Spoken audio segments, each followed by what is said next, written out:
Gogo Emelina Sibiya luneminyaka lengama-56 besolwa akakhoni ukugomela leli gciwane le-COVID-19 njengoba ahlala khashaya nasetindzaweni tekugomela leli gciwane.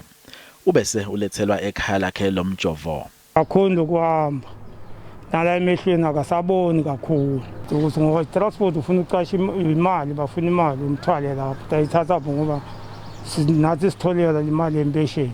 Lisekela lamengameli David Mabuza ngilo lelihola lomkhankaso wekuthi abantu bagomele i-COVID-19. Uhlanganene bahole benzabuko kanti-ke njengoba kusekhona kungabata uma kubuya eludzabeni lwekugoma, Mabuza ucucutele emakhosi kanye netindvuna ukuthi tidlale inzima yato. Campaign la kuma-organization labantu kabayela emakhaya ngema-weekend ufike ubanenge khona nesina labonisa babe khona wonke umuntu ongenako athatha uthelana abantu bakithi etinza ukusuka ukuthi bahambe bayele uma kutaba khona la batawujova.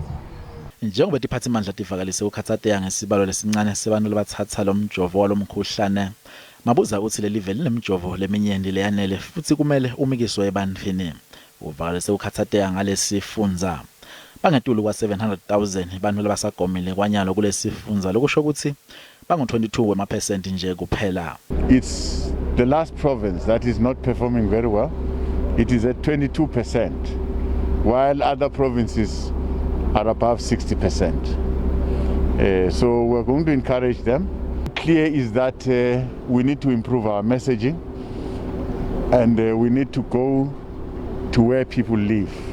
So if we can have religious leaders, traditional leaders, our councillors and the mayor, as well as our indunas, we can go a long way in trying to improve the numbers. Mabuza unelithemba ukuthi leli vele liyobe seligome abantu labanyenti uma kufika inyanga yengongoni.